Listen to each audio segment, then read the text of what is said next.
Politics coming from a view of the streets, you know what I'm saying, dog? You know, we're not coming from professional view. We're not lawyers, none of that shit that's on TV, you know what I'm saying? We come straight from the hood, the hood view, you know? Representation of black people, period, on the bench, because we don't know who Clarence Thomas is representing. He's sitting on the Supreme Court, sitting on a bench, smelling like cocoa butter. 2, 3, 4, 5. We live. Something like that.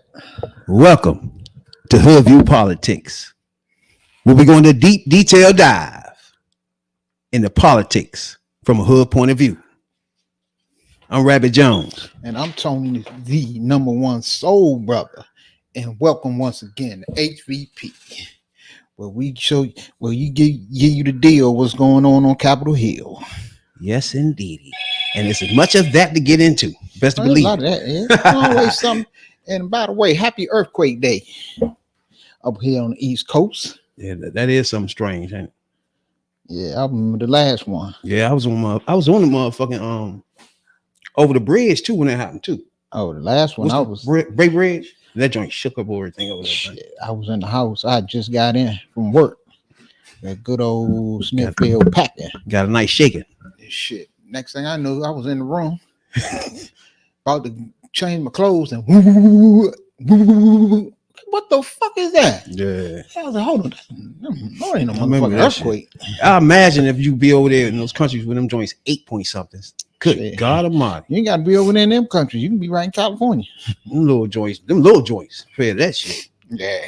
But see, them motherfuckers get them over in Japan and shit like that. They come with tsunamis and shit like that. That's what I'm talking about. That ain't good. Appreciate everybody tuning in tonight, man. We appreciate y'all a whole lot. Everybody subscribing lately, we appreciate y'all a whole lot for that. Now, one thing me and my man always stresses: local politics. We need you to vote up and down the ticket. Just don't worry about the president alone. There's a lot of other things that need to be taken care of in your community. You know what I'm saying, dog? So we have a series where we interviewing a lot of candidates in the DC area, running for where in this case Ward 7. And the more and more we get into interviewing more and more candidates, the one thing we want to stress for everybody that's listening to this in our area, in DC area, is we want what's best for you. And we also want what's best for not just our culture, but everybody that's living in our area. You know what I'm saying? So when we bring these people on here, we looking for answers to solve a lot of problems in our culture as a black man in general. And also, there's a lot of things to be solved in general in the world as a masses. So as we go any further here, we're going to bring on my man here, running for Ward 7 candidate, Wow, Mr. VJ Johnson. Now, appreciate you coming on here, man, giving us your time. I know you're a busy man running for councilman. You got unmute yourself. Appreciate you coming on the joint. right on. You good? Can y'all hear me now? Can you hear me?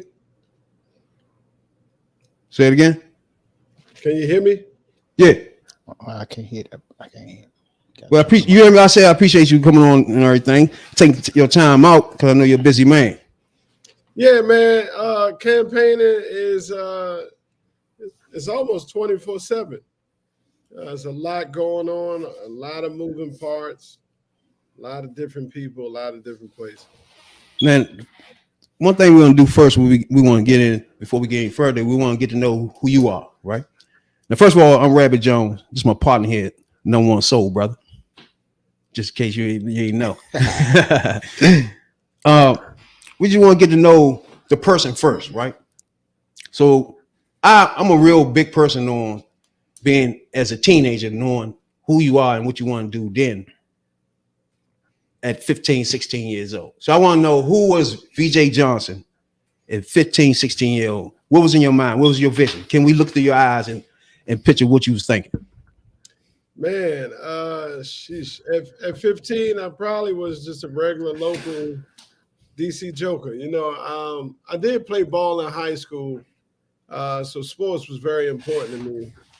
I played football at Phelps, and that was life saving for me. I think like most cats that I ran with, that I grew up with, we're DC first. So as a teenager, I was in Southeast, and it's just a product of the environment. You do what your environment dictates you do, right? Until you're not there anymore. Football kept me. It was life changing for me. I had a team, really dope coaches, really good people that invested in my ability to play the game, man. Play at DCPS, and I had an opportunity to play college ball, so that was pretty cool, man. Yeah, so I was an athlete. I finished school, and I know DC and I know Southeast. So nothing special. That's why when I ask people that, I just want to get a vision of what was your thought processes when you was in teenager age. You know what I'm saying? What was you doing? What was you thinking? Was it to be a congressman? Was it to be a mayor? Was it to be the president? No, not at all. In fact, if I could think, I didn't have a thought about what my future would be like. And it's nowhere in 15 I could see myself being here. In fact, it's not even really until a few years ago that I actually could vision myself doing what I'm doing and headed to where I'm headed. But at 15, man, like everybody else, man, hanging out with the homies and chasing girls, man. Moving through the streets and trying to stay out the way. I feel you on that. This Tony, the number one soul brother here, and I appreciate you coming on tonight. And like I said, I feel you on that. At 15, myself, I was on some other stuff too. But when was it that you decided, you say, to get into politics and, I'm gonna try to do something for the people in Southeast and the people in the city in general? And what made you want to take that leap? We picked up these petitions on January 12th, 2024. I think it's been a natural progression, man. Faith is very important to me. I am a Christian, and I think I've sort of slowly over time come to accept my purpose in life as a servant. Man, look, I came back from college and I started teaching, man. If y'all local, my first school was Anacostia. And I felt real connected to the kids. My uncle went to Anacostia. My dad went to Easton. My mom went to Cardoza. And so, I really felt like I was doing something. I felt like I was giving back. I felt like I had escaped. I had a teacher impact me in a way that allowed me to go to college. So, that right there was just service. I thought I was doing something by teaching young people about government through social studies. But it's been a natural progression, man. We on this campaign, the team, we got this thing called the origin story. And while I was in the classroom, we were organizing young people in the neighborhood off of Minnesota Avenue. And I took an issue with trash, man. And I didn't like cats, leaving liquor bottles out front of the house and, all that. I live behind a liquor store, and you know what come with that, man. Yeah. So I just was like, I didn't feel like I wanted to live like that. I'm still Southeast, and I just figured, the one thing I could do is pick up the trash in front of my house. And then it grew from there, man. A couple youngins in the neighborhood, I started helping them. We started picking up trash, mentoring, giving advice, because teenagers at that time was where I was. I was high school, right? So I was real connected to that population. I wasn't that much older at that time. So it was just an easy connection for me to move young people. I just came from that environment, understand the difference between, the 5 years of before and the 5 years in college. So I wasn't too far removed. So I was just like easy. It was easy for me to connect with them and, be something different for them. Now, I'm born and raised in DC. It's not even a part of DC I haven't lived at. But I want to point out a certain spots. Now, Anacostia lived around there. Lived in Raleigh Street. And my grandmother. That's Ward 8. That's Ward 8 off of MLK. Yeah, that's basically what you're saying. That's about as gut as you can get. Then my brother and my little sister graduated from Eastern. I went to McKinney Tech though. Got thrown out of there. But growing up, like you, everybody had their decisions. Like, and when everybody be like, the neighborhood is poor, they don't want to go there. To me, the people living there want out too. It's not just like people are living in these situations and this is where they want to be. You feel me? I feel you. So I want to ask you, like, now, to me, like I sold drugs coming out. I sold drugs for a living. I ain't even go to school. That wasn't my thing. But I did sell drugs, right? And did things out in the streets that was not conducive to my community, right? But at the same time, I take responsibility to that and say that was a choice I made, because I don't feel like just because your atmosphere is what it is, you have to do it. It's a choice you made. I made that choice. So I can just take whatever comes with it. You feel me? Well, my question to you is, what do you have as far as gun violence and the youth coming up in DC areas right now, as far as recreations, outlets for them to have besides making that choice?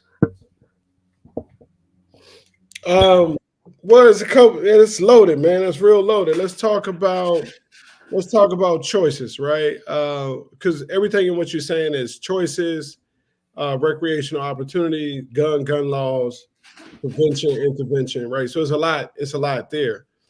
And you got to think about mindsets, right? So at 13, 14, 15, what's your value, right? What is your value at 13, 14, 15? You don't really have no value for much. And if you've been starved most of your life because of your circumstances, your neighborhood, your parents' situation, if you got parents, you're looking at life real different, right? And you may be looking at life like you don't have no hope, like it's nothing for you, but what's in front of you, right? So I think I've experienced some of that. I actually know what that mindset is. And I look back on the younger me, and sometimes I'm disappointed about the younger person. Sometimes I get frustrated, because you got to think about who were the adults in your life that allow for you to be in that situation for whatever reason or not. So as a young person, you don't have no resources. You're trying to figure out life. You're a big ball of emotions. And then you're just in an environment, that tells you like you ain't worth much, right? So then you got to just deal with the day-to-day of surviving and trying to figure it out for yourself.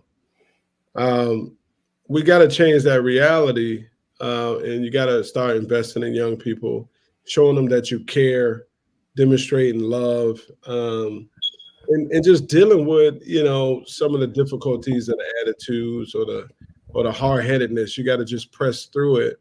I mean, you just got to be consistent. And I think with me on Nelson Place, on 2900 block of Nelson Place behind O'Connor's liquor store, the kids just got used to me being consistent. You know what I'm saying? Like one of the things, I remember a young lady named Ebony, she went to Anacostia, and she used to say, "Mr. Johnson, you'll never have no curtains on your window."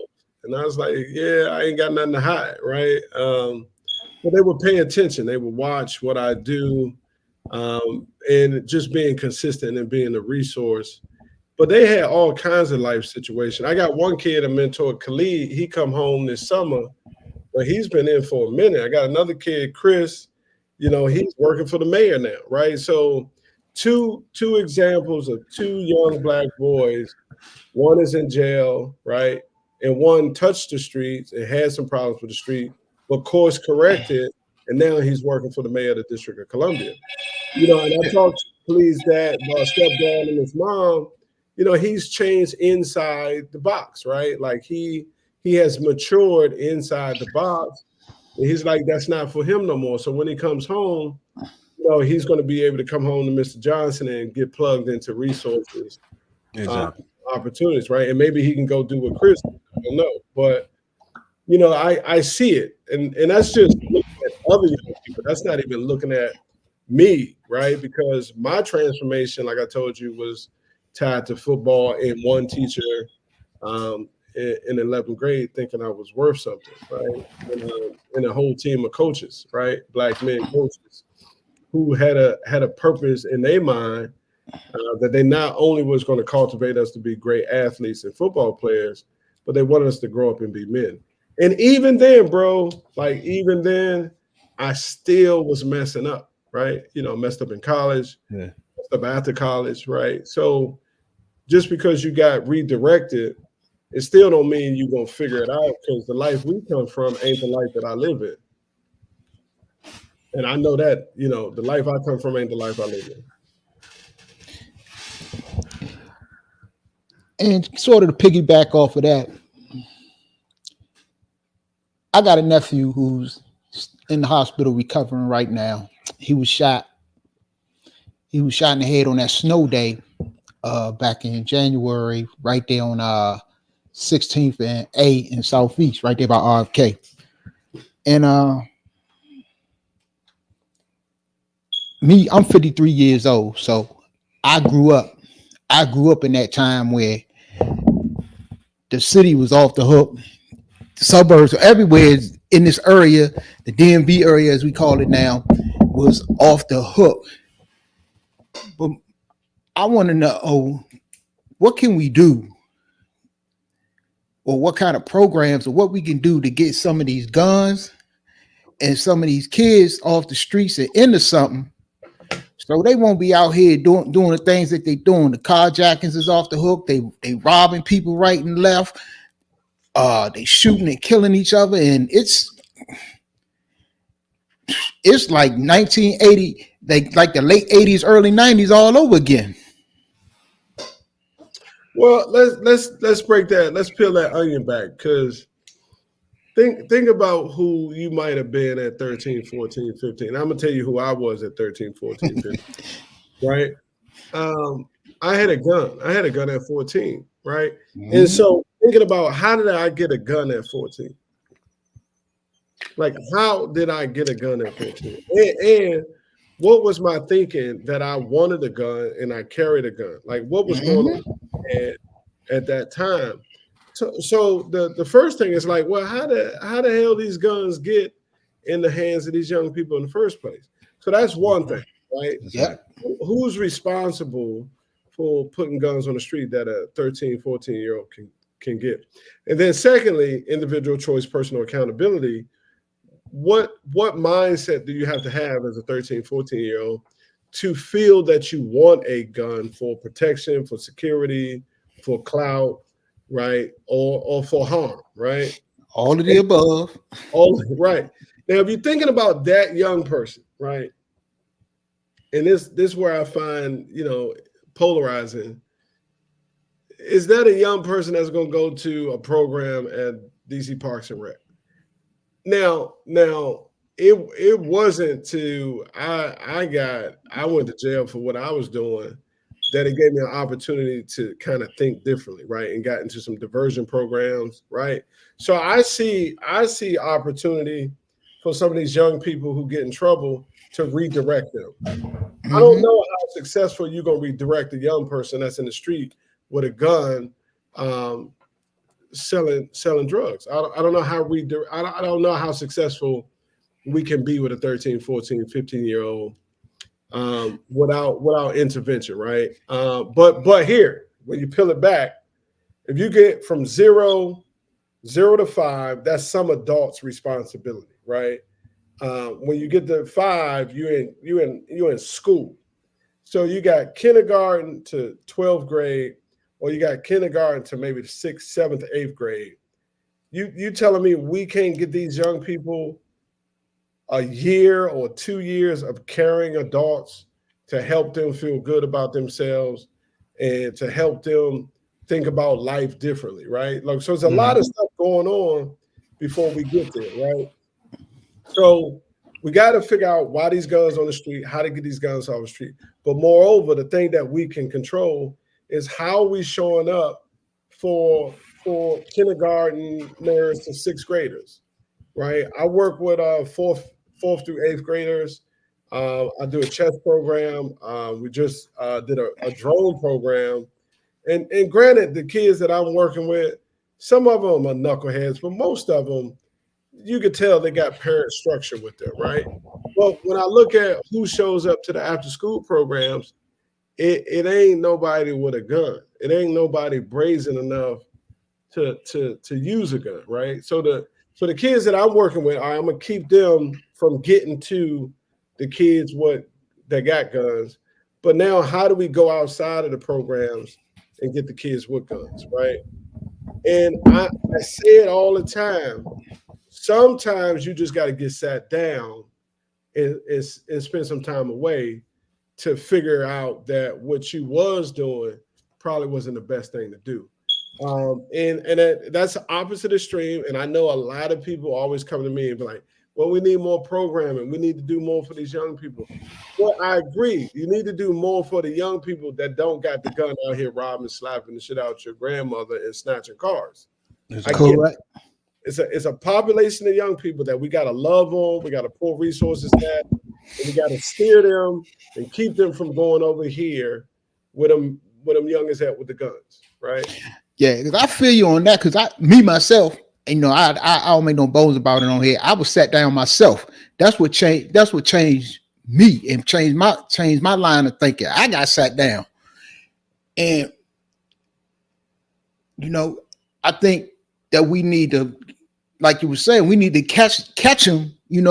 We need to try to catch them before the streets get them, and that, I guess, that starts at an earlier age, and like you were saying, to get them into things like football or maybe boxing and stuff like that. That's what I was going to suggest, right? Like, run, just in case you were to win, some suggestions, right? You incentivize the kids for, if they was to join a recreation school in their area and accomplish anything, playing basketball, football, something like that, incentivize their kid. You know what I'm saying? Find some ways to incentivize the mother or something. That's another thing. Go there. Stay right where you are. Go ahead. Incentivize the adult caregiver. Incentivize, because the child is the victim of the environment, right? The child don't have no control over who brought them into this world and what the world looks like that they live in. But the adult. So I'll tell you, I don't know if y'all know Sousa. Sousa over here off Minnesota Avenue in Southeast. I have this big, bold idea about Sousa. Well, Sousa is a junior high school. It's an interesting junior high school. You would like this fact. It was the first junior high school integrated in the country, I think, in the District of Columbia in 1954. So it's a historical landmark. But it's supposed to have 850 students, and it has 4 elementary schools that feed into it. Only 220 some students go there. So the building is not even full, right? It's not even meeting its potential. And I have this big, bold idea where I say, well, why not use a portion of the building to put programming in for the parents or the caregivers? So as you take your kid to school, right, you can now access a resource, get your GED or get some skills development, or meet with some recruiters for a job. That's what I mean.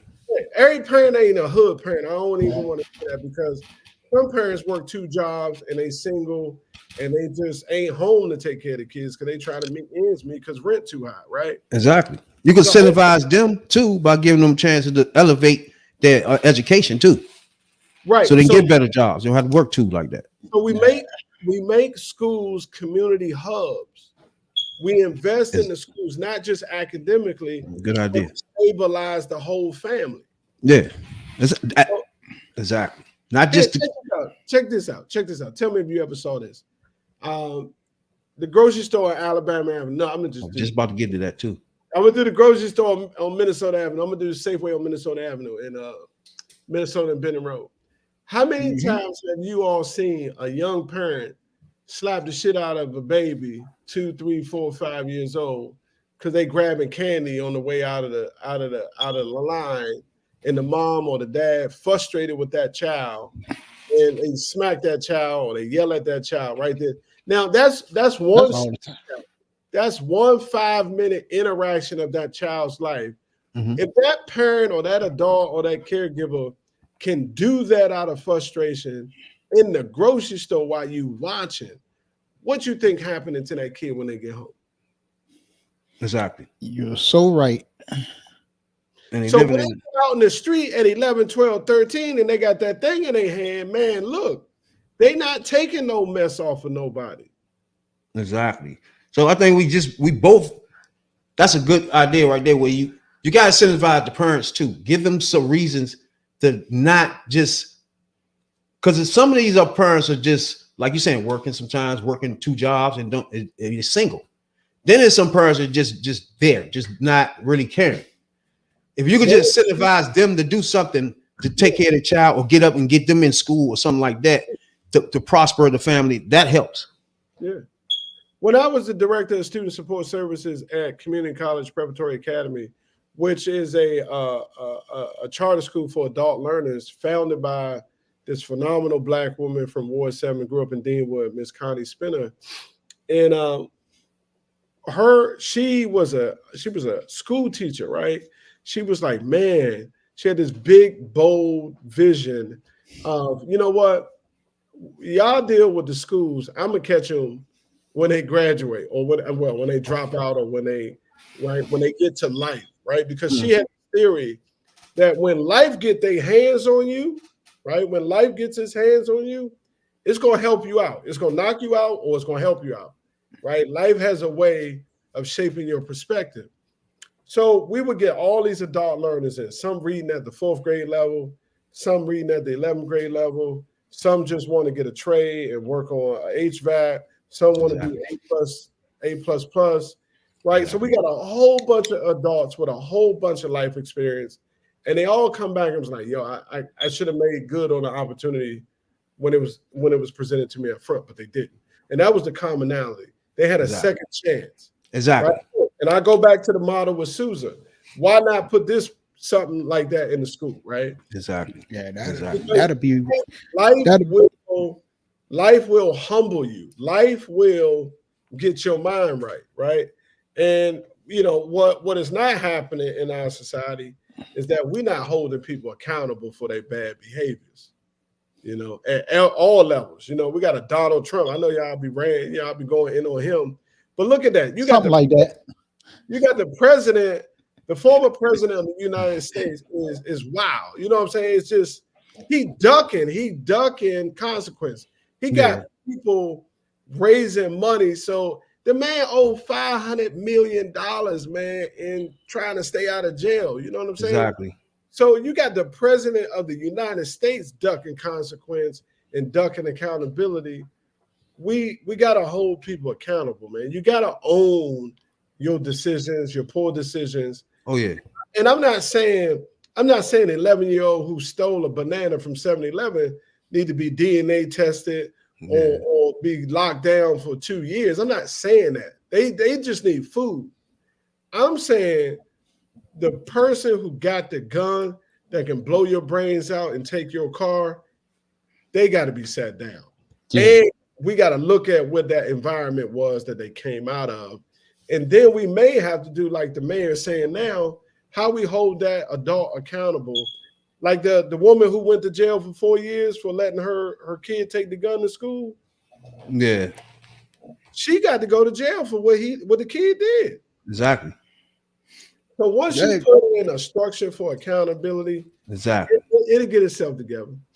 Exactly. Yeah, you're right about that, because it's a lot of a big problem with this is people got guns in their houses and they not securing the guns. They ain't keeping them in a safe or a lock box, or got locks on the guns or whatever. Yeah. And some people that shouldn't have guns, period. And then they got kids around or youngins around who running the streets or influenced by what they see in movies and TV or whatever, and they got access to these guns. And at some point you're gonna have to come back on the adults and with some kind of consequences for leaving these guns around these kids for these kids to get. Exactly. Right. Man, I appreciate your whole life. Stop. I got one more question for you though. Yeah. When we talk about something in this text though, I'm gonna put something in the chat for you. good. Go ahead, gotcha. When we talk about food, like you just touched on when the grocery store, right? Yeah. When we talk about the food that's coming in Ward 7, all of DC really. I want you to tell me, first of all, we all know the food that we have in our city is about the basic below level trash that you can have, right? Just the food that in our grocery stores is trash compared to if you go somewhere else. So you personally, is this something you thought of, or do you have a plan for that, or do you have any ideas on getting better food, healthier food in our communities? Yeah, I'm gonna put another article in the chat for y'all, man. I want y'all to check out my website, and I'm gonna put that in there too. So let me dive deep a little bit. Just go with me real quick, because I want to talk about something that we don't talk about, and that's the dietary habits of Black folks, right? Yes, sir. Right. And it's a little story. When I started becoming food conscious, it's because I had an opportunity to go to Africa. I got a chance to go to Nigeria and Ghana. And so my perspective on food changed after that experience. And when we look at, because you all talk about a lot of deep, dope cultural and historical things with oppression and how Black people are responding to the country and racism and stuff like that. Mm-hmm. But we celebrate, and I was watching something earlier about with Steve Harvey and the Hoodie Awards, right? So we celebrate soul food. I ain't here to, don't shoot me. I understand that soul food is also slave food, right? So when you think about what Black people was able to do culturally with food, when the master and the slave owners would give them scraps, when they would just figure out how to make food work and delicious, right? That's part of our culture, right? The food that came from the Caribbean, the food that came from different parts of Africa, right? We took that and we made it work when they gave us nothing, right? Exactly. But where we are now, and in the way that the government has allowed corporations to experiment with food. Like you can get cloned meat now. You can get food with GMOs in it, right? Genetically modified organisms. So we also understand, if you go to the FDA's website, they tell you what food to eat and what food not to eat, right? Exactly. And we got to stop it. We spend our time at McDonald's. We spend our time in the care. Because I'll end up at Eddie Leonard's on Alabama Avenue, yeah, or something nostalgic, right? Just to say, man, I wanted to get me some wings and fried rice. Yeah, right? I was just up there today. I put a couple articles in there, and one is about the food desert in Ward 7, and I talk about like what the problem is and what the solution is. And we gotta be able to, and there's laws on the books that makes the corner store put fresh groceries and fresh fruits in the bodegas in the corner store. But the way we shop as a Black community is every 2 weeks, every payday. And I don't know Black folks that ain't got a deep freezer in their house, right? So the way we buy food, the way we think about eating foods, every 2 weeks, we get the meats, we put them in the freezer, and we get the things that are quick and convenient for us to eat, right? That's true. Canned goods, high in sodium. Right now, when you look at what you're talking about, how these grocery stores like the Safeways and all these other stores, they have The corner store is terrible. Yeah, they have It's terrible in our communities. But when you look at other communities, and we could just say Ward 6, you got the Whole Foods, you got the Harris Teeter, you got the Trader Joe's. Well, those people over there got a different way of eating. They got a different way of buying food. Exactly. So when you go to the grocery store every day, every other day, every third day, and you buying prepared meals to eat that day, because you live in a small box and you ain't got no deep freezer, right? And you transitory, you tend to just like eat out all the time, or you just tend to buy the food that you need, right? Now, when you look at all the subsidy food programs that may impact people in Ward 7 and Ward 8, you got WIC, you got TANF, you got SNAP, you got a couple other programs. So now the grocery stores is like, man, I got to deal with the government. These people are only buying these things, right? So they're not catering to my new dietary habits, right? So now I can't really go to the Safeway in my neighborhood if I want to continue to like eat how I'm eating, right? And people need an opportunity to grow mentally. People need an opportunity to try new things, to eat more fruits and vegetables. So my job is to continue to change the environment and to try to get laws passed and funded that will make new normals for people in their dietary habits, make new normals for how we stabilize our family and love our kids and invest in our parents. We can legislate new normals for crime prevention and intervention, but we also got to put that big hand down when someone's out here wilding out in these streets.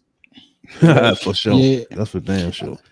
Appreciate you a whole lot, man. Sliding past the podcast for sure, man. And good luck on your race. Go ahead. You got something to say? I said, yeah, I was checking out your platform the other day on your website, and you basically website VJforward7.com, VJforward7.com, VJFORWARD7.com. Tell me what you think about that website.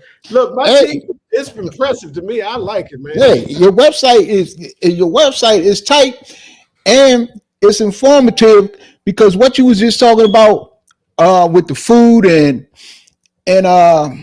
everything, that's basically was under your healthcare platform, which was promoting health and wellness programs and advocating for policies that address health disparities within the community. And that food thing is one of the problems, getting the good stuff, getting the good stuff to the people, who really need it and should have it, because it shouldn't be no disparities. Nah, and it shouldn't be, but we got to here. I know y'all love this. You take this and run with it. You focusing on the political power, all right, and Black people know the vote. Like, we know to focus on the political power, right? We know, yes, sir, politicians will pay attention to us if we vote. But once we put the political power with the economic power, so when I take my vote and my dollar, now you leveling up, because a politician and a business, I got a dollar. So the business, I got a dollar, politician, I got a vote. I need y'all to work for me now. And that's what other communities know. They know about the vote and they know about the dollar, right? And so we're getting there. We understand the vote and we're learning about the dollar, right? And we'll get there. You know what I'm saying? And that's what we need to continue to do with platforms like yours that are raw, that are real, that are authentic, that help people come to this place of political and community involvement without all the yuckity muck, without all the pageantry, and without all the BS, right? Like, yeah. I'm allowed to be a little bit more comfortable with you all in this space, even though I know what I'm saying and I'm talking about the things that I need to talk about that are in my plan, that are on my website, the things that I'm going to do. But I can do it at a different level, right? I don't have to be. I got you. I can just comfortable like I'm on 18th and D Street, right? Exactly. Or like I'm on like I'm in Simple City, right? I can do it in a different way, you know. And so platforms like yours allow all people to get the information that they need to enhance the quality of life and prosperity that they choose to. And that's what we're doing, man. We are making Ward 7 by building bridges and connecting people to what they need and want, so they can access the opportunities and resources that's going to give them the quality of life and prosperity that they're entitled to as DC residents living in Ward 7. Let everybody know how they can get in touch with you. They can donate and everything. Let everybody know how they can get things to you. Yeah. So VJ for Ward7.com, and that's VJFORWARD 7.com, 202-643-6078 is the number, 202-643-6078. And then you can just email at info at VJ4Ward7.com.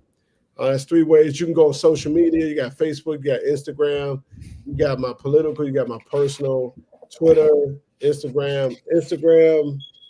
I don't know what Instagram. I think if you do Ward 7, do Ward 7 _first, or Ward 7 _first, you can get me on Instagram. Twitter, I don't know. It's VJ for Ward 7 is the Twitter handle.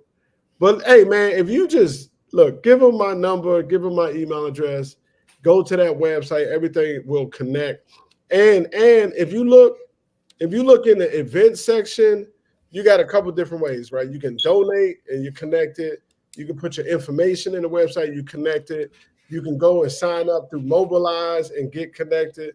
But once you connect it, you connect it. It's always going to keep you involved, sending you new information, new videos, new access to new opportunities for engagement. We do a lot, man. We outside, man. We outside. We out here with the people, and we doing everything we can do is to keep people in the know. That's what's up, man. Appreciate you stopping past, man. Right. And for y'all that's listening, that's VJ4Ward7.com. Y'all go and check this brother's site out. It's very informative and it's tight. And we wish you the best of luck in your campaign. Good brother. luck, player. For sure. Hey, look, when we win, I'll come back and whatever I can do to help you all do what you're doing. But keep doing what you're doing, because I got a feeling, man, y'all blessing people out here.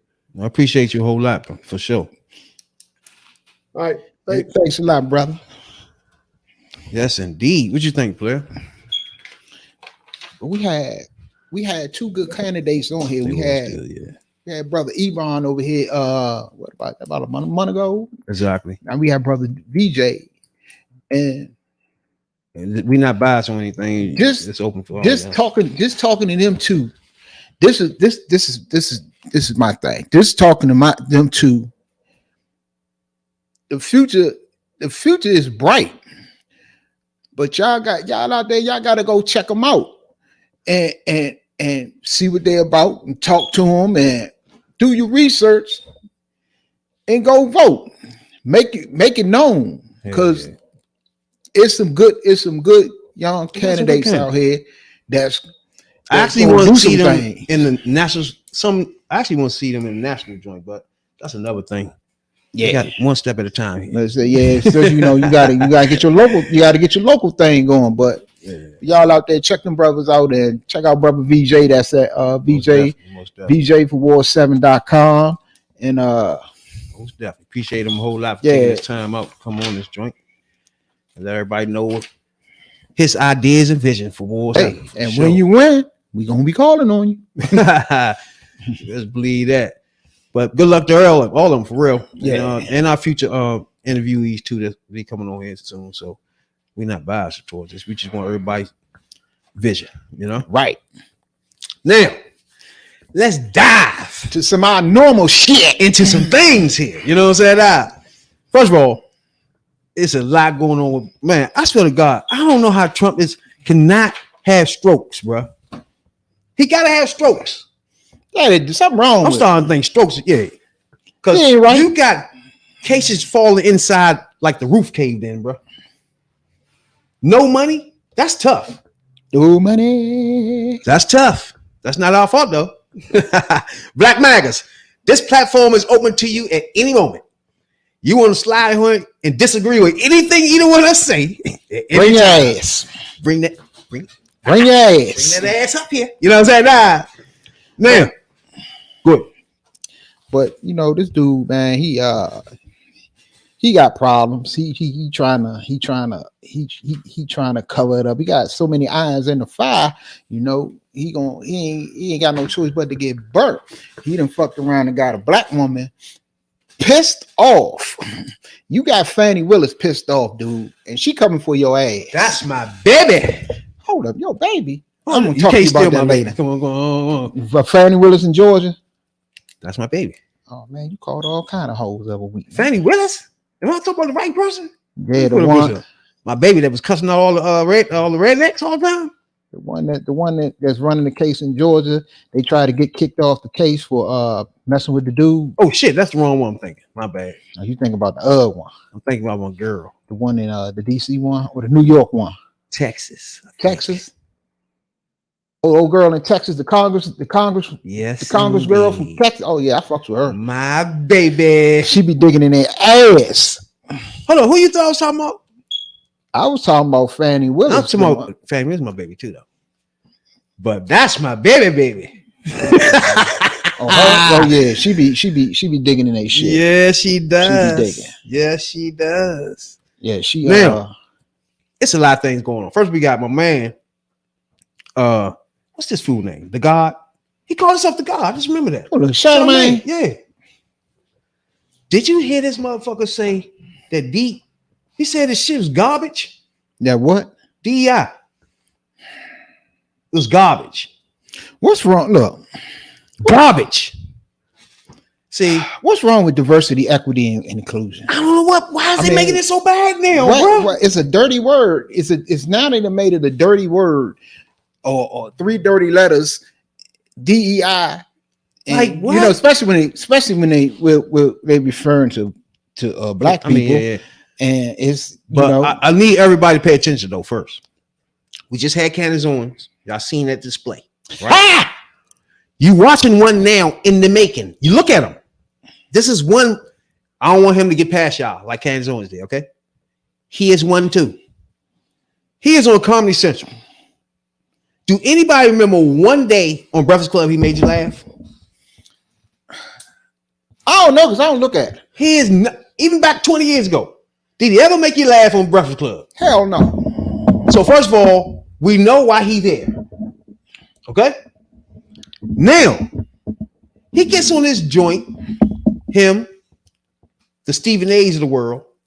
They use their platforms, bro. Oh yeah, because it's gonna take me into something. To go in on talk about controversial black issues and take the wrong sides of them joints. Why? Now, this person right here, Charlamagne the God to me is just trash from the beginning. First I don't get with him. First of all, he used to put Spanish fire allegedly in girls' drinks. In fact, that's on the books. He is a sex offender. So you look that up. Charlamagne is a sex offender right now in South Carolina. Punk ass. And he literally is on, like, what are we doing, bro? And we already know the Breakfast Club is being paid for by white ringers.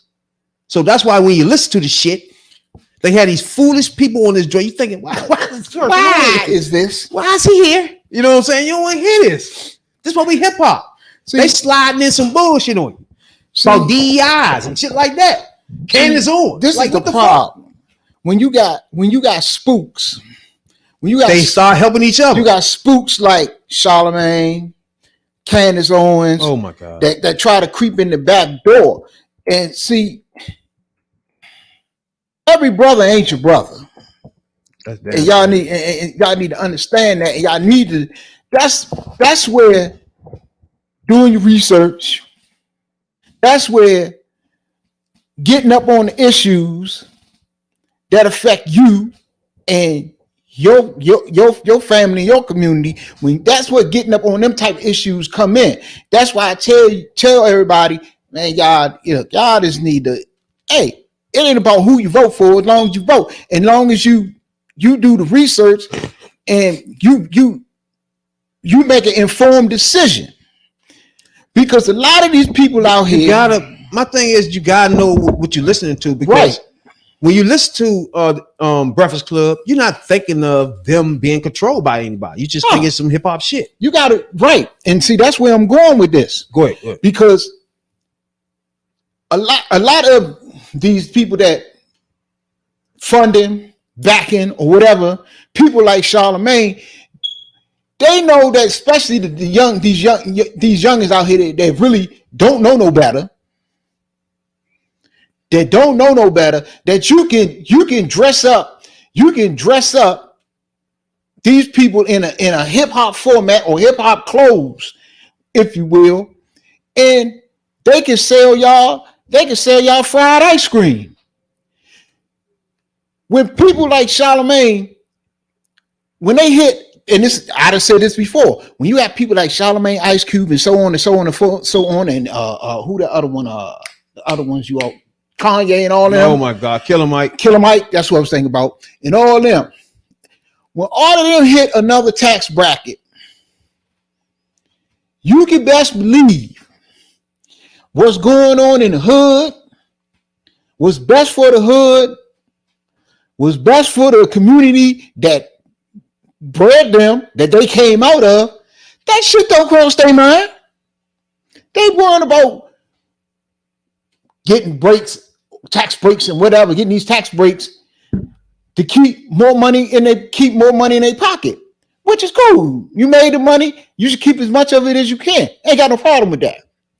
But they're doing it under the disguise of, we for the people. We for the brothers and the sisters. Exactly. And we can talk the talk. Exactly. We can talk the talk. We can talk like y'all. We look like y'all. We dress like y'all. But in the end, when that camera's off, it's fuck y'all. I'm worrying about my dollars. And that's cool. But if that's the way you feel, be upfront about it. But people like him not gonna be upfront, because this is how they slither around into the industry. This is how they get bigger checks. This is how they move on to get the white money. Right. Right now, this is white money. Look, they told him when he was on Breakfast Club, remember, he signed IHOP Radio, whatever the fuck that is. That's ran by the white ring. Yep. So now his every paycheck he got is coming from the white ring. So what you think he gonna come out of his black ass mouth? What they want? Yep. This fool ain't said nothing about DEI since the motherfucker started.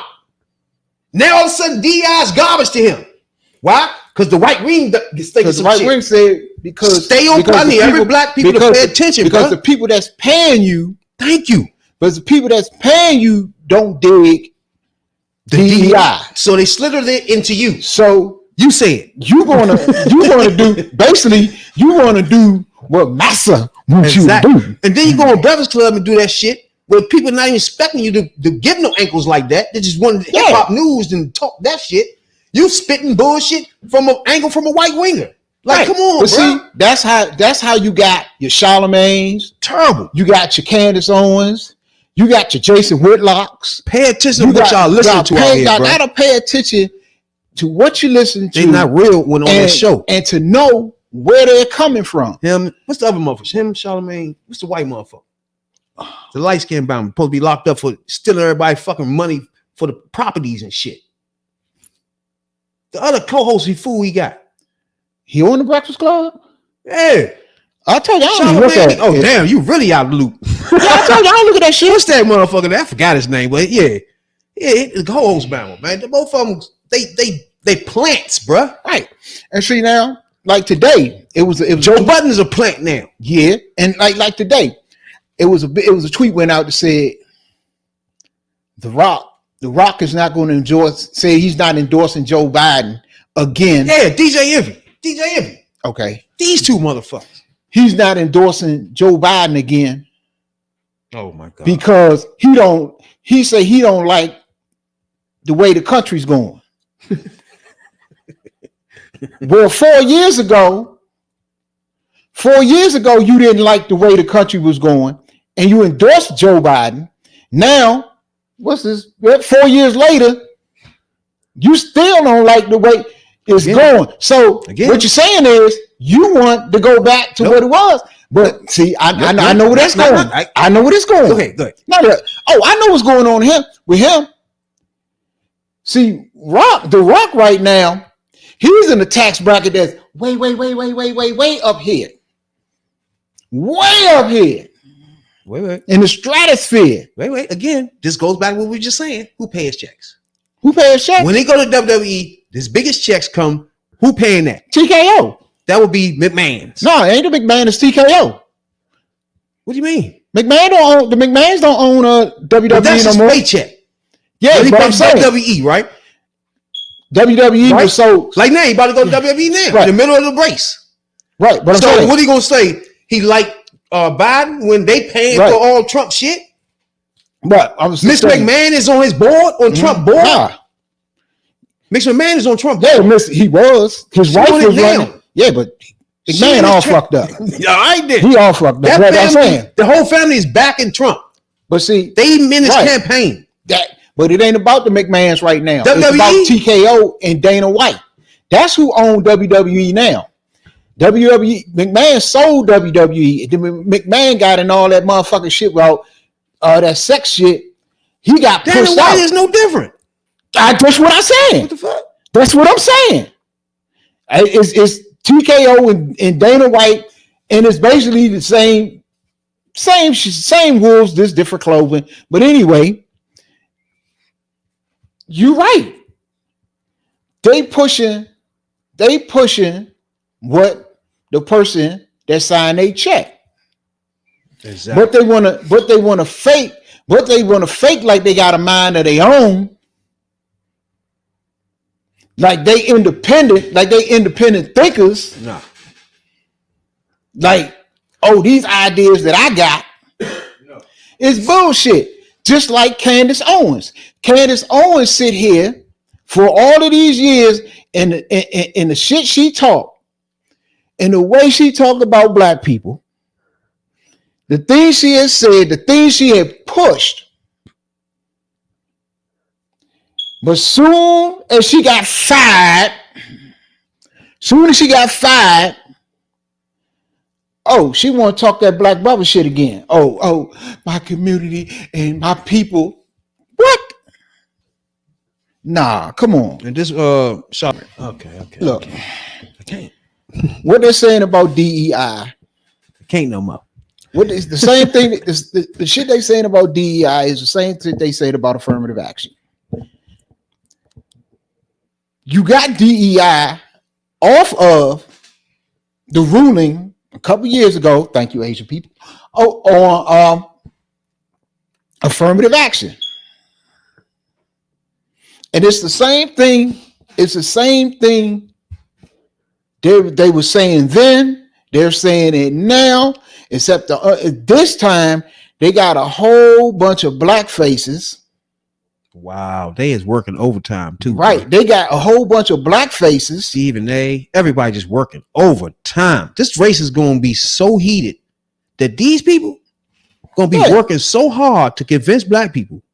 They ain't gonna say no. I don't like Trump though. They gonna say they will be beating up Democrat all day for the next 6 months. They gonna say no. I ain't no Republican though. I would never vote for him. Like what the fuck has you been talking about all this time though? You know what I'm saying? That right. Like what we talking about? A DEI hire is the same thing as in their mind as an affirmative action hire. Mm-hmm. But that's the problem. You got ignorant. I want to do Black MAGA see that as racist. Hell no. Because it's Black MAGA that's pushing this shit. Now everybody knows. But it's helping to push it. Charlamagne was full of shit right there. Talking about studies and all that shit. He full of shit. White man sat him up there and told him to talk about DI, bro. Say some garbage. Yeah. They probably heard him in the meeting say, I don't believe none of that shit, because that's how he is around white people. Mm-hmm. They be like, you know what? That's a segment. Hey, come on out here, say that again. You know what I'm saying? Mm-hmm. Like, get the fuck out of here. Right. What is going on here, bruh? Shit's crazy. But that's y'all man, though. Charlamagne. The God. The what? Yeah, the dirty self to call him that. Right. Jeez. Charlamagne, Yeah, I really need to know where that name came from too. Please don't. What we need to know is he spent all his time in jail for touching the kids. That we need to know. Did he do all his time? Because he do all his time, he don't need to be on nobody's TV screen, bro. These dudes is crazy, man. I wrong with mean, they look. Like I said, I don't blame you for wanting. You make the money, you want to keep the money. I ain't got a problem with that. But at some point, you got to stop cooning for these. You got to stop cooning for these. They don't like when you call them coon. They think they being disrespectful. Yeah, you got to stop cooning for these white folks out here. Just because you giving them a check. Now, if you can jump on there and say, I'm an independent thinker. Don't nobody tell me what to say. Nobody tell me what to think.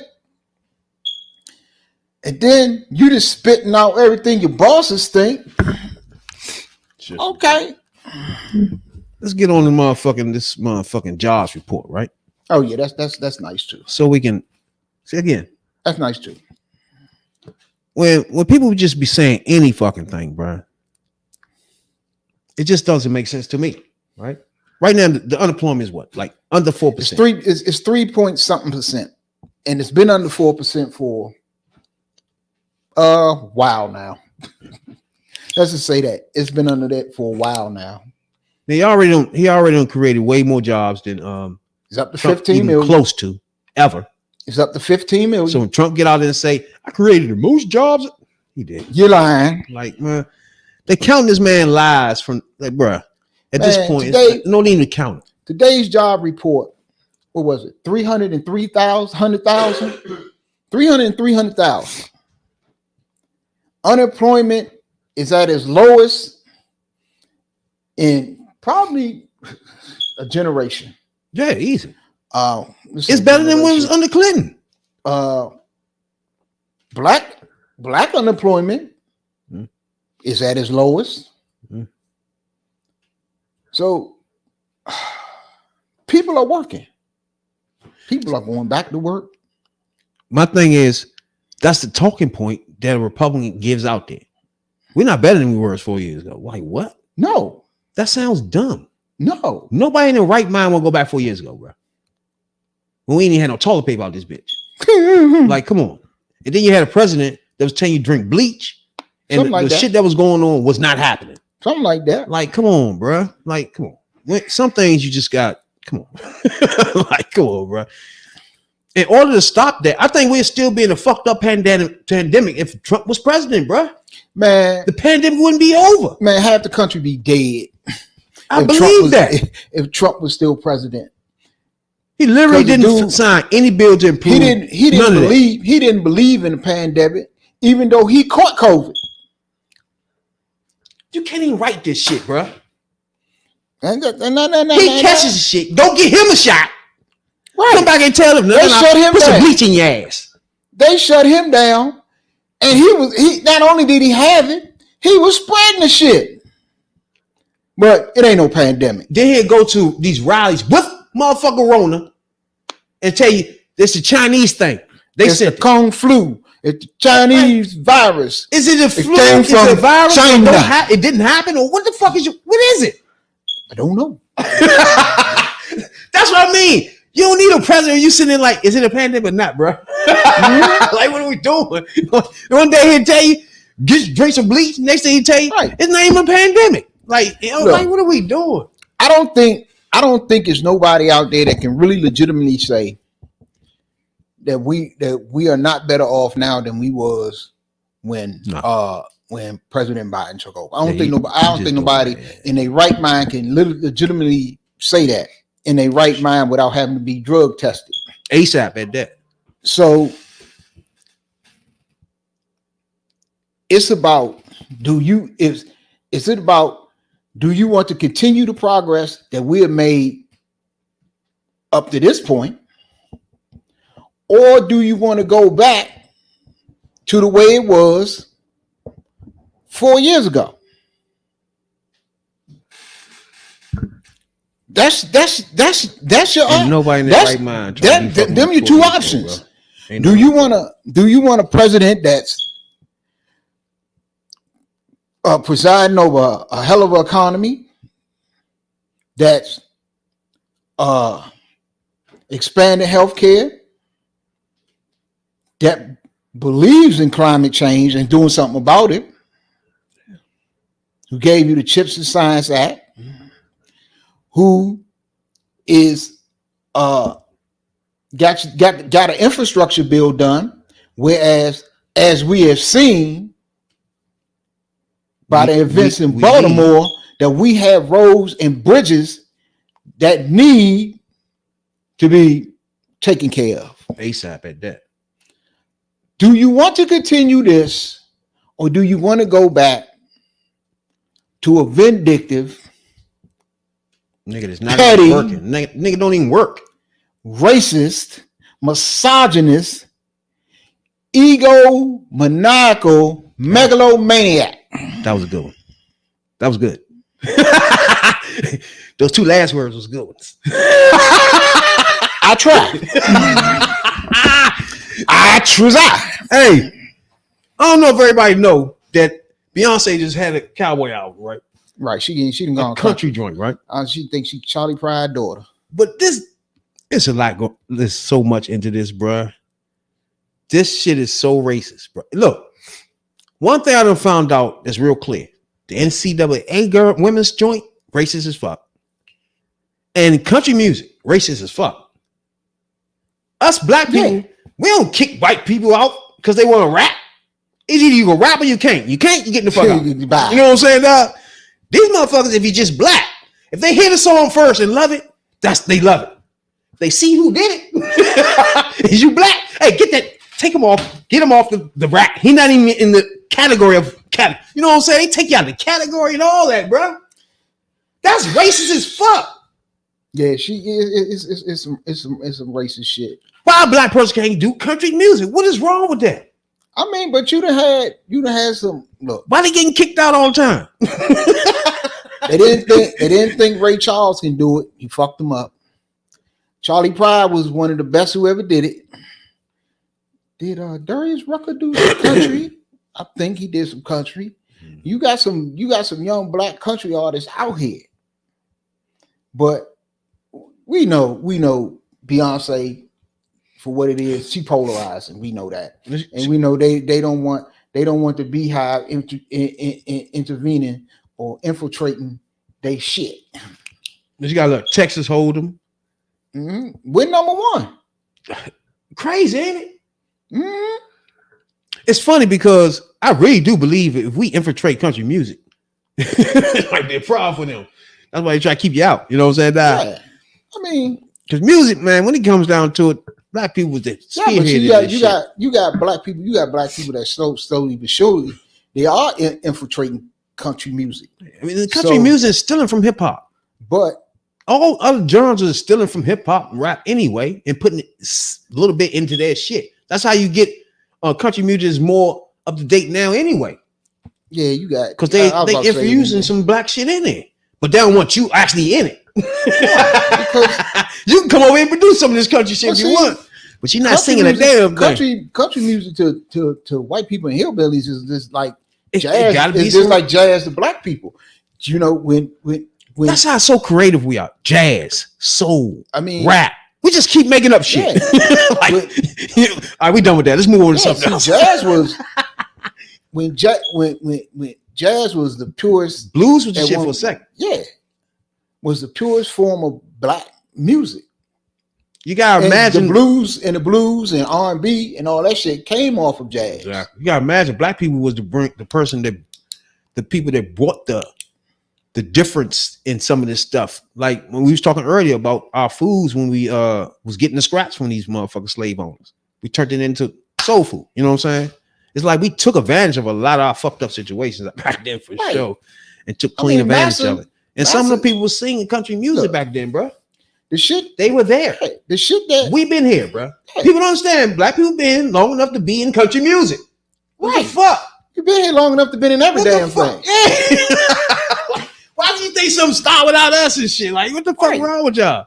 They don't want us to do no country music. Look, fuck you. You gonna come take over that motherfucker. Elvis Presley was country. Elvis was country. I used to like Elvis Presley growing up. That little racist. But he stole shit though. But I'm not knowing that when I'm little that he's stealing from black people. I'm just saying it. I'm about to go. The movies was cool. The movies was tight. He had the dance choreography shit he was doing was tight. But I never, as a child, thinking he's stealing that from people until you get older and you start seeing other black people doing it. He's like, wait a minute. He was heavily influenced by the black artists, and and at the same time, he was talented though. Yeah, he was talented. You can't take that away from him. Jerry Lee Lewis did the same shit. Ain't that fucked up? He was the next Elvis until he married his 13-year-old cousin. I wonder how America will be if they had never stole us and brought us here, bro. Like it's not so much shit we changed and done, you know. Well, yeah, it'd be no flavor in this motherfucker. Yeah, it'd be plain. No nothing. It'd be shit. Like, but, these motherfuckers, man. I mean, like if they she wanted to, everything, bro. Like music alone didn't get jazzy and fresh until we got a hold of some of that shit. You know what I'm saying? Food don't get spiced up until we get a hold of that shit. Like, come on, man. Right. We was involved in country music. I don't give a fuck. You can go as far as you want. Black people's in the country, bro. Yeah. So stop. Look, you might have. You think we'll sit there and let y'all sing something? You might have had you might have had a white face out there. You probably had a Johnny Cash, a fucking Roy Clark, a Buck Owens, and so you think all these Elvis Presley was the new blackface? That what you trying to say? No, I just saying he's a motherfucking he. Is that the blackface without putting on the blackface? Just steal all what the black man do without putting on the blackface? That's a goddamn thief.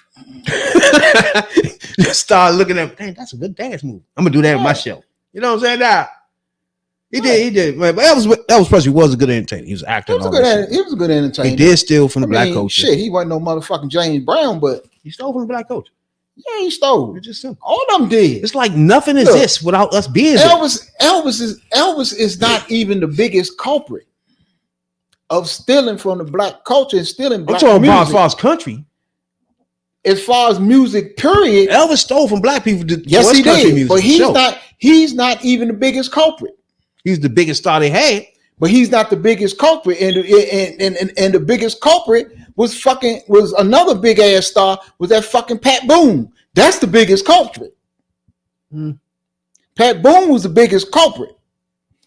I think everything he did, every fucking thing he did. Dolly Parton with them big ass titties. She was the biggest culprit. Who?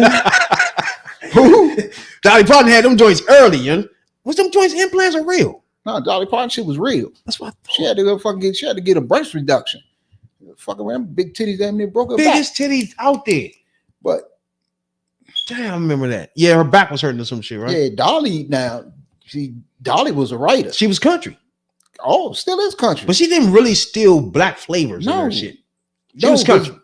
Well, you had Dolly. Like I said, your Dollies, your Johnny Cash. When you say Elvis Presley, he stole. His whole format was black. Yeah. He tried his best to dance and do all that. Yeah, but when we say Dolly Parton, she was just a country white girl. She was just Dolly Parton, your Tammy Wynette's, your now with them big titties now. Goddamn, like I said, your Johnny Cash, your so many of them, they was just straight country. You know, that was that they came up on. That's what they did. Hell yeah. But you know, Elvis was like a country singer. Elvis was like mixed to Taylor soul, Swift, which is black. Remember back in the day, soul was the word. Then urban. You know how they use words now. DI, like they had these things, and you be looking like, bruh. You serious? You think we don't see that? I mean, the black maggot might not see you then. My bad. But one time it was called Race Records. That's where it started out. Black music, black records was called Race Records. Now I can't wait till we had this motherfucking podcast when we go back over Jim Crow, bro. I can't wait. So yeah, that green card was the shit. Then it was rhythm and blues. The blues came out of jazz, rhythm and blues. But the white people had the disco in there somewhere. They slept the disco in there. Disco was more of a came from overseas because them it was really like them motherfucking German producers. Disco wasn't shit because disco was like, but it was huge at the time. It was huge. And that didn't have nothing to do with us. Right. That's one genre of music we ain't touch. Shit. I mean, after the fact, yeah. We shit up. Donna Summer was the biggest thing in disco. Black. Gloria Gaynor had the biggest song in disco. Black. Half the Village People. Black. Shit. Who else was big in disco? Shit. Who else did disco? Shit. Marvin Gaye did disco.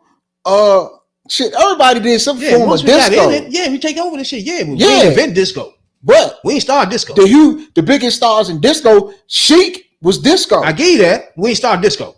We're not gonna see it and say. But disco started with overseas producers. Disco, but fucked them up about disco was like it was.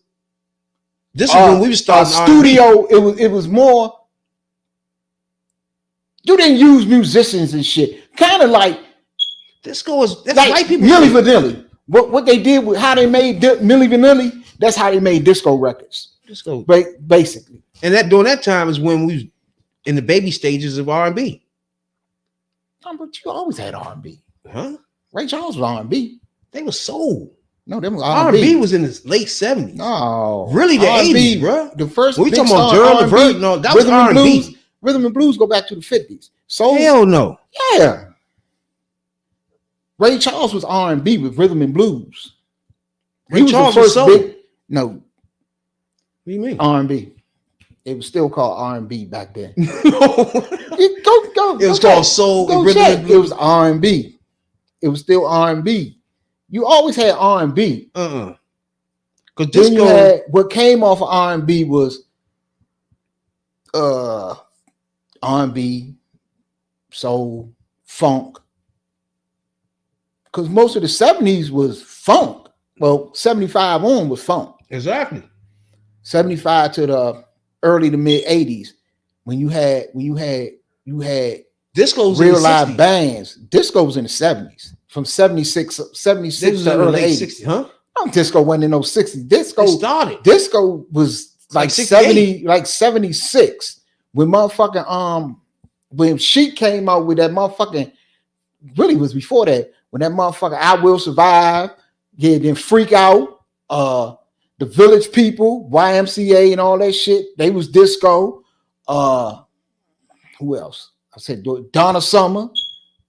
That's the queen of disco. And it was several. It was a lot. But we fucked them up in that too. And I guess that's what they trying to keep, keep that goddamn Beyonce out. Man, they talking about disco started in the 70s, man. Like I said, matter of fact. You just said the 60s. 68. It says 71. It says 72. Nah. Well, disco really ain't get huge till late 70s. Yeah, I know that. Man. That's when black people get involved, yeah. Then you start naming those people you're naming. Now you see what I'm saying? Shit, up until then. Again, that's a genre of music. Again, we invent that. We blew it up. We didn't. We blew it up. Nah. Blues was ours. Blues is jazz, blues. That's us. R&B, soul, funk, us. All the way up into rap and hip hop. Them all black. That's what I mean. So almost all genre of music, we flavored up. Yeah. You put some flavor in country. Exactly. But it's tough to say who started the country thing. And black people here in the country time too, bro. When country music started. Yeah, but black people singing that shit too. Country came off of shit like you had country and west, country, straight country and western. Mm-hmm. Then you had bluegrass. Then you had them about they main ones. And now you got this. Basically, you got two. Today you got two different kind of.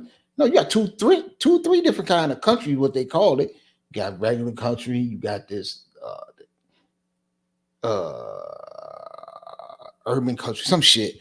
But you got all these different kind of country artists and shit. They saying motherfucking country music started in 1922. Yeah. in Arkansas. Yeah. That's about right. So But what was in Arkansas then? White people. Yeah, true. First country music artist was Fedelaire Robinson. Know what the fuck that is. And Gooden for Victor Records. Coming the first pure country music song artist ever. Shit. Yeah, Victor. Then you had Sun Records. Shit, all of them was country. That's 60s, but shit, you the 40s. Shit, it's like 20s, 30s, 40s. You had all that shit. But then that's when what's that motherfucker? Motherfucker that white people just love to death. This when you had motherfucker like Frank Sinatra. That's when a young Frank Sinatra was huge. True. But he wasn't country. He was singing, I don't even know what they call that shit, Bobby Socks or some shit. He had all the he had the Bobby Socks. So he had all the young girls there. Yeah. That was a young Frank Sinatra and shit. And he was the biggest thing in music. That was well, because we didn't do shit to it was like 30s and 40s, and you got black artists came along. 50s blew the fuck up. 60s, other than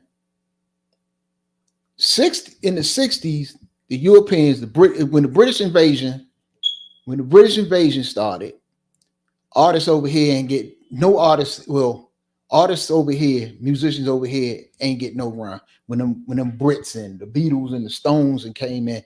But the only thing they couldn't fuck with Motown and Stax. Motown was black owned and Stax was white owned, but all the artists was black. All the writers was black. New flavors. So them two, the British came over and killed everybody, but them two, where all the motherfucking black artists at. And who did the Brits copy off of? The black artists. They came over here, the Rolling Stones. They love Muddy Waters. You see, I fuck with what's the name? Muddy Water joint was tight. My man, is that Slick? No, that's the damn. Who said that Muddy Water joint? Matter of fact, the Rolling Stones. That's where they got their names from. That song. I'm a Rolling Stone. I'm a man. World child. No, bro. I just think anything Beyonce want to do, she can do it. Yeah, just do it. She tried rapping one time. You know what I'm saying? She didn't need that. All I say is she should leave Frankie Beverly shit alone. That's my biggest point of contention with her. Now, bro, I was watching motherfucking. I know you know Dr. Umar. Yeah, him. You fuck with him? I don't think we ever talked about him before. I check him out, but I ain't really one way or the other on him. It's funny because a lot of people don't fuck with him. I don't know. It's just hard because I was listening to him today. That clip you sent, and I'm like, some of the shit he was saying, I'm like, really? Yeah. So it's a motherfucking YouTuber brought him on his joint to prank him.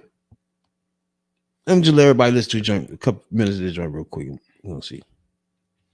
That's even harder. It's not public. Okay, wow. No, I like the stuff you do because it's about black excellence. And my group, like I said, not only are we the number one content group in America, I mean, the number one black group, and the number one content group in general. Black, white, Hispanic. So we really are about black excellence. And that was one of the goals when we started this group. It's called AMP. We're about maybe 5 or 6 million subscribers. That was one of the goals is, showing. Why you let that play? You don't got to be outside with the Thule. You don't got to be outside with the Draco, with the 9, with the 40, with the 50, with the 60, with the 70 cal. You can pick up a camera and vlog. Yeah, you can get in the camera, you can get sturdy. You know, you could do 20v1s and Absolutely. and tell women, hey, hit a 360 for me real quick, and like see if she's thick or not. Like there's a lot of things you can do. But we don't want to do that. Why not? Because we don't want to sexually exploit our women. One of the biggest problems that we have, your generation in particular, those younger than you, there's too much focus on the sexual objectification and exploitation of black women. Okay, so that's fair. But what if she's actually like? No, I'm being serious now. What if she's actually just so thick? That's okay. I love my women 5'5" thick in the thighs. Mm-hmm. Come on now. With you being Come on now.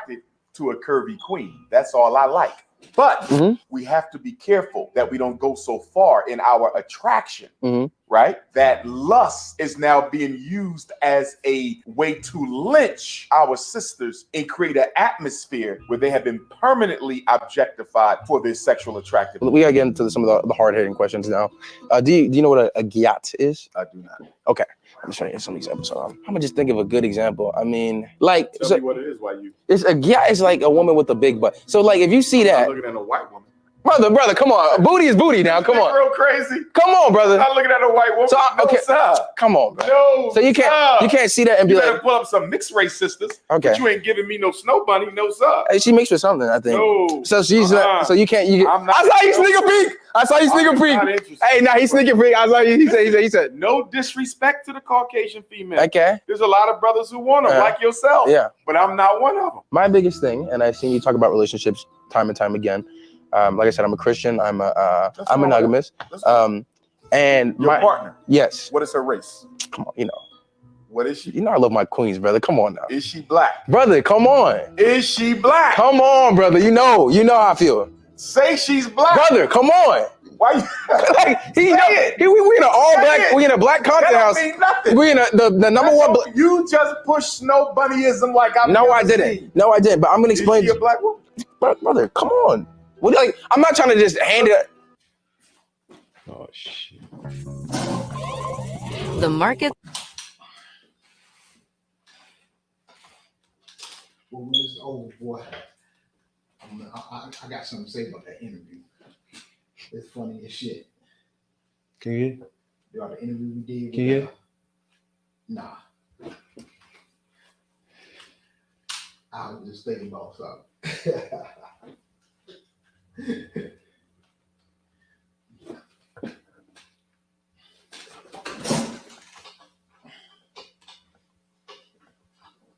Is out the club shaking ass with her friends.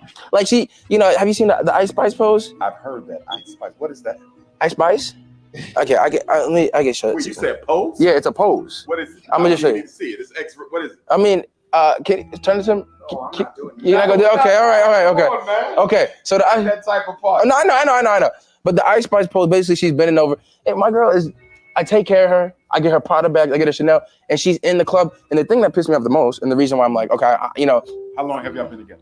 9 months. I've been together 9 months. Yeah. Have you expressed your disagreement with her public behavior? 1,000%. Has it changed at all? Slightly, but it's taking a step back. Like she's not in the club weekly. But the thing that's throwing me off right now is 2 weeks ago, she with my friend, and like my friends can't hang out. My girlfriend and my friend can't hang out, and he wasn't with this, but she started doing the Ice Spice pose on him. So let me ask you a question. Okay. How can you, Uh-huh. or why haven't you, Mm-hmm.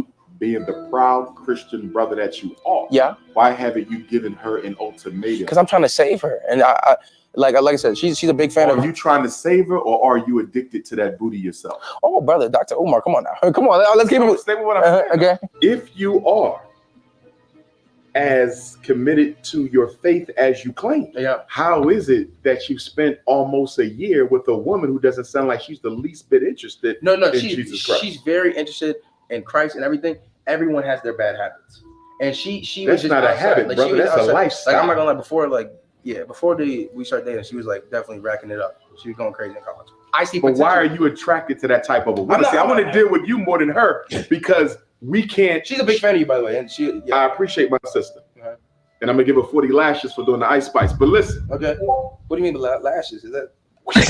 whipping post. Okay. Listen, He said, "Give her 40 Yeah, lash." I know. Well, because like my girl, she has a percentage of black hair. Like I like, Huh? Wait, stop. Ninja, please. You just said my woman got a percentage of black. 100%. What'd you say? Wait. Wow. I live the milk. You put Wait. We gonna run this. We got to run this back because you just slid something in on. Okay. First of all, mixed race African is still African. Yeah. I believe in the one black parent rule. If you got one black parent and you psychologically identify as African, you one of us. She 100% psychological. But you said she has some black. I don't know what the percentage is. Well, we need to know what the percentage as a matter of fact, because if she got 1% black, she ain't black. Baby, can you come in here? She's in the building today. Okay. I'm gonna introduce her. What is her ethnicity? What's the other ethnicity? What is the mother is what and the father is what? Okay, the reason I'm having a hard time is because I don't want to mislabel. Hey, baby.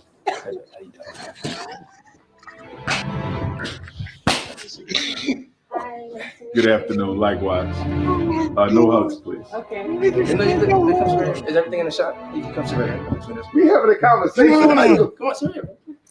Okay. Yeah. So, come on, we gotta get cozy now, brother. Come on. No, go ahead. So I was telling Omar, my issue with you is that you be in the club. You talked about, I don't even know what the term is, swapping or switching partners one time. Like, I just feel like you should be more loyal to me. But I just feel like I'm more happy whenever I'm out there. So, but you've said several times that I make you happy. Yeah, you do make me happy. But I would be happier if we had an open relationship. That's my problem with Omar. I have a question, young lady. Your name? Tori. Pleased to meet you, Tori. What is your ethnicity, Tori? I'm white. Okay, She had and a what are percentage of black hair. hold on. What are the if you don't mind me asking, your father's ethnicity and your mother's ethnicity? My dad is, I think, European. Italian, I Greek, don't know. I think Polish. Irish. Okay, maybe Polish. Your father and your mother is. I don't know. Okay, Yeah. but definitely Caucasian. But this is the thing, Omar. Look at my. He said you had a percentage Look of at my black. background. Look at my background. I got this woman on my background. Have you ever done any DNA testing to ascertain if you had any African blood? No, but Okay. my mom has. I just don't know what the results were. Okay. But there was African. Okay. But your mother, if I saw her, would clearly appear to me as a Caucasian female. Let's all As because do the you. shot's wide. Can we all get closer? Come. No, you're fine. You're fine, Tori. Yeah. I would disagree with him being with you. Whoa. Not because I have an issue with you as a human being. I want you to understand. But because I have an issue with him as a black man who I feel should have chosen a sister out of loyalty to the But community. she's like a sister. So it's not a dismissal of you. You understand me?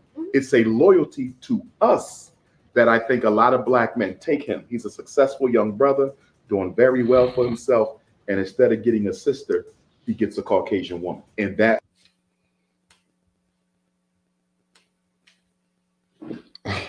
What'd you think about that first? I think he let his feelings be known. He definitely did that. I think that much.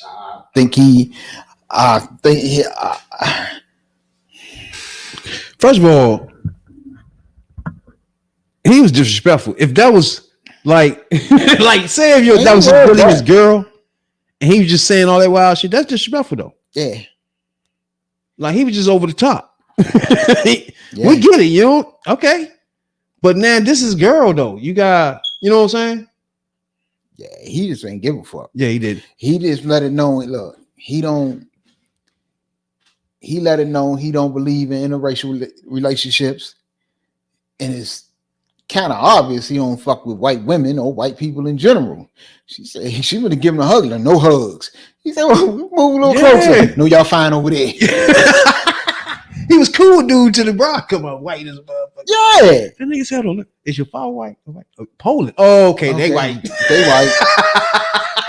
Have your mother been DNA tested? It ain't nothing against you. I just don't think that he should be with a Caucasian woman. Hey, my nigga, he asked this nigga, "What you think I should do with her about this?" He said, "Look, I can't answer that because I don't even agree with this whole thing." Yeah.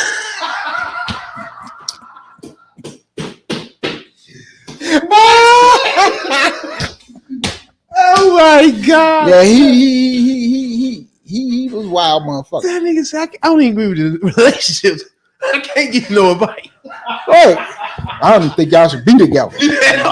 in my opinion. Oh my God.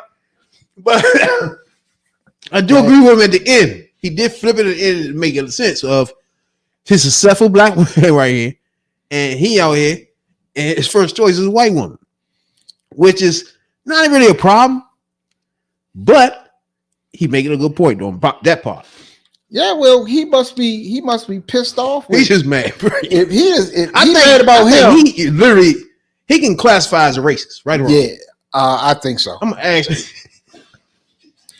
If he ain't, he's showing up close. Who asked the black motherfuckers is that a racist for you? And if he fucked up with him, he got to be fucked up with half the players in the NFL and the NBA. All of them got white women. Oh yeah. I mean, me personally, I do have issues with that, but that's just me. I ain't no motherfucker to be mad about it though. Like you can do the fuck you want. Fuck you want to do. It just won't be me. I mean, fuck it. You love who you love. I ain't the one, Slim. I can't imagine waking up with no white girl beside me at all. We do appreciate everybody tuning in, bro. Just something like that tonight. Appreciate y'all a whole lot. Appreciate Mr. Johnson for sliding through. You know what I'm saying, dog? And don't forget, check out VJ for War7.com.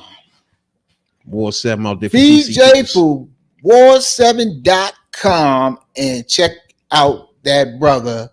And you go on there, you see his platform and what he's about and what he stands for. And hey, make that part of your research for November when it's election day. Exactly. Just here to get you informed. You know what I'm saying, dog? Appreciate him a whole lot though for taking his time out. You know what I'm saying, dog? And sliding through. Yeah, something like that.